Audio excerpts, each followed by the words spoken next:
가상화폐 의혹으로 민주당을 탈당했죠. 김남국 의원. 의혹의 꼬리가 점점 더 길어진 것 같습니다.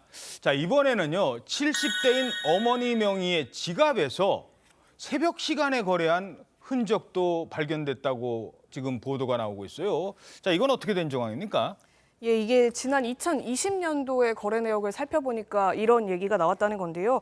그 당선이 됐던 2020년도 전후로 이 김남국 의원의 모친과 여동생 명의로 코인 거래가 이뤄진 정황이 포착됐다. 이렇게 검찰 수사를 통해서 드러나고 있는 대목입니다. 예. 특히나 2020년 이전에는 비트코인 중에서도 주로 잘 알려진 그 내역들이 거래가 됐는데 2020년도 이후에는 뭐 위믹스나 마블엑스, 뭐 메콩코인이라고 하는 이른바 뭐 투자가 잘 알려지지도 모르는 않았고 코인이에요, 사실. 잡코인이라고 하는. 예, 그만큼 이제 변동성이 큰 거죠. 뭐 투자를 어떻게 하느냐에 따라서 수익이 더 많이 얻을 수도 있고 이런 코인들에 대해서 가족 명의의 이제 투자를 한 정황이 드러났다는 겁니다. 야, 그 모친께서 그 새벽에 일어나서 저걸 투자했다? 예, 70대 노모로 알려져 있거든요. 예. 그래서 뭐 새벽 시간대도 거래를 한 정황이 나온 상황인 만큼 이것을 이제 가족이 정말 직접 한 것이냐 아니면 이게 차명 거래로 김남국 의원이 한 것이냐 여부를 놓고 지금 수사를 더 하고 있는 것으로 알려지고 있습니다. 예.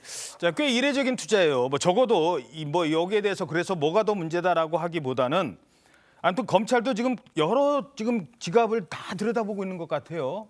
그렇죠. 김남국 의원의 거래 내역을 이렇게 이제 살펴보다 보니까 저 이제 어머니 거와 여동생 께 나왔는데 그러면 저게 정말 그 어머니와 여동생이 한 거냐? 아니면 김남국 차명 거래 얘기를 하잖아요. 예. 김남국 의원이 어머니 이름과 여동생 이름으로 투자를 한 거냐?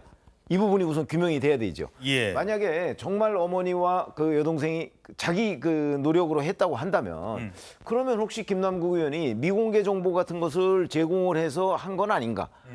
왜 그러냐면 우리가 흔히 그 코인 거래는 젊은 사람들이 주로 많이 하잖아요. 예. 근데 이제 70대인 어머니가 그 코인 거래를 했다는 게 잘 상식적으로 믿어지지가 않아요. 그렇기 때문에 아마 그 어머니가 직접 하지 않았을 가능성이 굉장히 높다. 이렇게 보고 검찰이 이제 김남국 의원과의 연관성을 지금 들여다보고 있는 과정이다. 이렇게 보시면 됩니다. 예. 자, 그런데 이 지금 거래 내역을 보니까 산 다음에 갑자기 또 급등한 그 코인, 요 부분은 좀 더 들여본다고 하더라고요. 예, 그게 위믹스와 관련된 이제 거래인데요.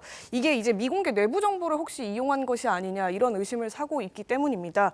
이 위믹스 암호화폐를 사들인 시점이 이 상장 직전이었거나 이 위믹스가 저점이었을 때 사들였기 때문이에요. 이게 그 2021년도 9월 달쯤이었는데 위믹스를 한 20억 원어치 사들인 다음에 평가액이 바로 80억에서 100억까지 급등을 했거든요. 예. 이런 거래 패턴을 또 10개 이상 보였고 또 그런 10개 이상의 전자지갑이 나온 만큼 이 내부 정보를 이용해서 특히나 국회의원 신분으로서 얻을 수 있는 그런 내밀한 정보를 토대로 개인적인 투자를 한 것이 아니냐 이런 의혹을 받고 있어서 이 부분에 대해서 더 중점적으로 살피고 있다고 합니다. 예. 자, 어찌됐든 지금 제명 의견을 받았잖아요. 김남국 의원. 이러자 최근에 민주당 의원들한테 뭐 편지를 썼대요.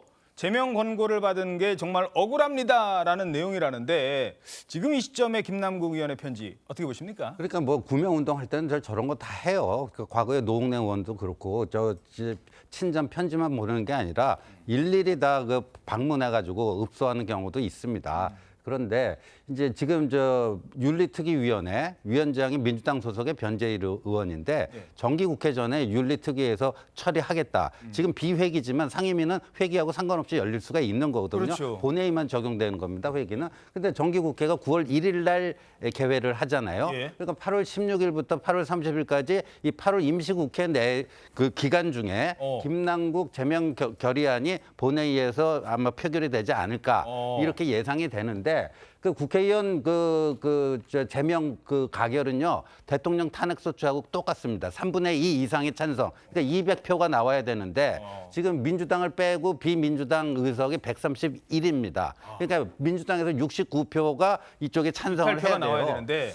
예, 그래서 과연 그게 나올 수 있을까 없을까. 근데 이게 또 이재명 대표에 대한 두 번째 구속영장. 그게 만약에 8월 임시국회에서 또 본회의에 회부되지 않겠는가. 그럼 8월 임시국회가 이재명 체포동의안과 김남국 제명 결의안 두 개의 난제를 하는데 두 개 다 만약에 뭐 부결을 시키고 뭐 한다 그러면 이거는 이제 어떻게 되는가. 뭐 여러 가지 또 그 뭐 골치 아픈 그 판단이 있지 않을까 생각이 됩니다. 비난의 여론이 있을 거고 그렇다고 또 김남국 의원을 바로 제명할 분위기인지는 잘 모르겠고 어찌됐든 지금 김남국 의원은 상당히 절박하다 이렇게 봐야 될 것 같아요. 저 편지가 그렇게 의원들한테 큰 영향을 줄 수 있을 것 같지는 않아요. 아무래도 정치적 판단 그리고 8월 달에 있을 여러 가지 정무적 판단 이런 것들이 영향을 주지 않을까요? 그래서 제명으로 만약에 윤리 소위하고 투기가 똑같은 결론을 낸다 그러면은 의원들이 여러 가지 정무적 정치적 판단을 하고 투표에 임하게 될 것으로 보입니다. 예, 좀 어려운 질문입니다만 신 의원님께서 만약에 제명 여부를 판단할 위치에 서게 된다면 물론 그 결정을 비공개 투표인데 그것까지 말씀드리진 않겠습니다만 지금 어떤 고민을 하실 것 같으십니까? 그래서 아무래도 정무 정치적 판단이 중요한데 그보다는 진짜 드러난 팩트. 김남국 의원이 정말로 제명받을 만한 짓을 했느냐 여기에 제일 먼저 중점을 두고 투표를 할 겁니다. 그러면 상임위 시간에 뭐 한 200번 뭐 이렇게 거래를 했다. 요거 자체만큼 요거로는 제명 사유는 아닙니까? 그건 제명까지 가는지 안 해야 되는지 저는 200번이라는 것도 일단은 좀 어떤 한정된 숫자인 것 같고요. 사실 제가 지역구 의원을 8년 동안 해본 경험으로 따지면은 지역구 의원이요. 코인을 가지고 일을 제껴놓는다? 저는 상상할 수 없는 거라고 봅니다. 아니 지역구 가까우셨잖아요 여의도에서. 그런데도 아니, 그랬어요. 가깝고 멀고는 그렇게 중요하지는 않습니다. 예, 알겠습니다.